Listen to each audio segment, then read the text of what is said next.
Hi, today I'm going to be your host instead of your usual host, Cynthia Zhai. My name is Lavinia Tanapathy, and the reason Cynthia is not your host today is because she's going to be the one being interviewed. The reason? This. Yay. She's a contributing author in this fabulous new book called Unleash Your Voice, Powerful Public Speaking for Every Woman. And Unleash Your Voice has, as you can see in its headline, your voice. And so voice is absolutely crucial. And Cynthia, as we all know, is an expert on voice and how we can use our voices better. So we're going to talk to Cynthia about her contributions to the book and about how powerfully you can use your voice. So Cynthia, welcome to your own show. Yes. Thank you for having me on my show. So does your audience, so tell me, does your audience know the story of how you found out voice was so important to public speaking and to getting your message out there? Probably not everyone. Yeah. So, yeah. Please share your story of how you discovered this, because this is a real eye-opening discovery. You know, when you discover your voice can have power and it has the potential to change so many things. So this must have been quite an important point for you. Yeah, because, there's a saying that we teach what we needed to learn the most. So for me, in my early career, voice was one of the key areas that I needed to improve. So at the time that before that, I did have training on my voice, which is mainly in singing and broadcasting. But still as an introvert, that I was not really heard. I was not speaking up. And so that actually made me started to notice, I need to work more on my voice. And I had multiple experiences that I was not heard, and which really keep pushing me to work on my voice more. So that's where I started to really dive deep and working with all kinds of teachers on my voice. And that's where also that I started to experience the real power of our voice. And when I started my own business, voice was the area that I want more people to realize and experience the power of it. So you've seen many of your clients that come to you and have a real transformation because of discovering, for want of a better word, discovering their own voice. Yes. Yeah. So I've seen my clients who were able to be promoted, not only just one level up, but 2 levels up, went into the same position as her boss. Wow. And they were also clients that because of the voice that they have developed, they have more confidence in themselves. So some even started to apply to speak on the TEDx stage. Wow, that's a huge step. Yes. So tell me, for women, what is the most powerful thing women realize when so that they can really start working on their voice? What is one very important thing for women? So one important thing is for them to be heard, because a lot of my clients, they were the only woman in the boardroom.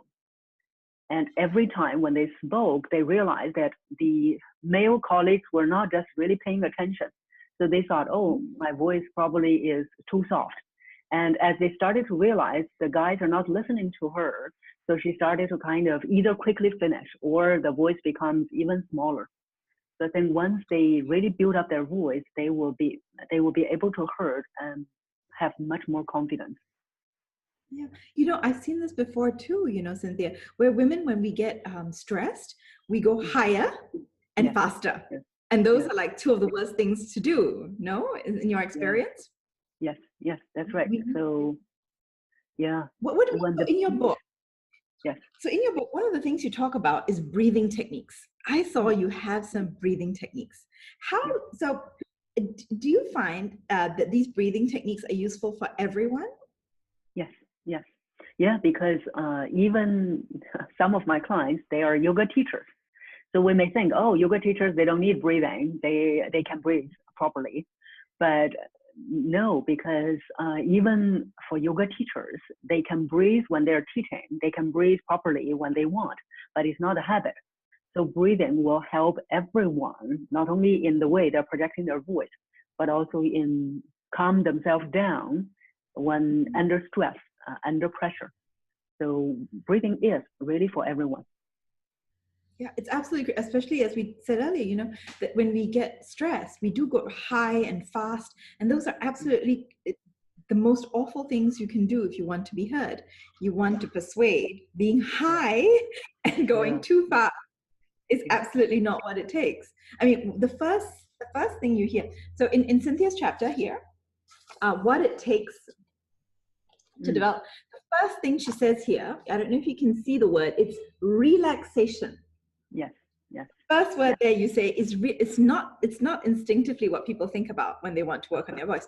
Relax it. So tell us a little bit about how we can do that. yeah. Because most people will think, oh, who do not know how to relax, but they didn't know that the best voice comes from the most relaxed body. So if your body is not relaxed, no matter how much you are working on the other areas, it won't make a big difference. So voice essentially is vibration. So the vibration, whenever there is tension, the vibration will either stop or it will change to other channels coming out of our body. So your voice is not the optimum. And that's why the relaxation is the foundation.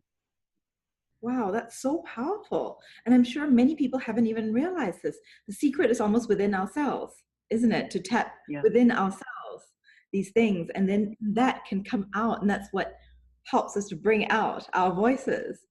Yeah. So tell us, if you leave our audience with one last little tip, especially for a woman, okay, Mm. what can she do before the next time she has to have a critical conversation that she wants to use her voice powerfully? What is the one thing that she should do before she uses her voice?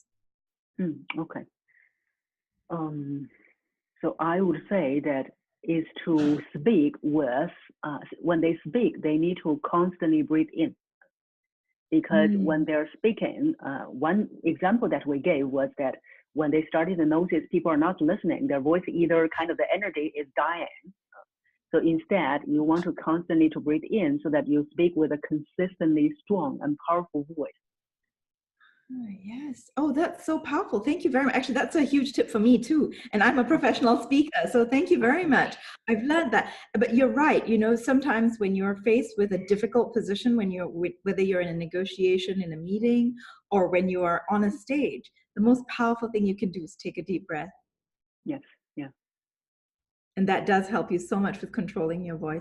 So thank you very much, Cynthia. Is there Sure. anything else you'd like to leave our audience with? Is there something else that you would really like them to know before we say goodbye to them for this time? Yeah, I think that we won't review too much from the book. I want to, I want to Buy say the to book. them, go buy the book. Yes. Yeah, so please, there are many other chapters in the book. So I'll tell you, there's chapters on storytelling because Cynthia has been interviewing all the 16 different authors in this book. And so there are if you want to learn how to be more confident, how to use data, how to work out a story, how to negotiate. There are lots of wonderful tips in this book for any speaker, whether you're talking just in a school or a meeting or at a big conference. So I wish you all very wonderfully powerful speaking opportunities. Yes. Yes. Thank you. Thank you. Okay.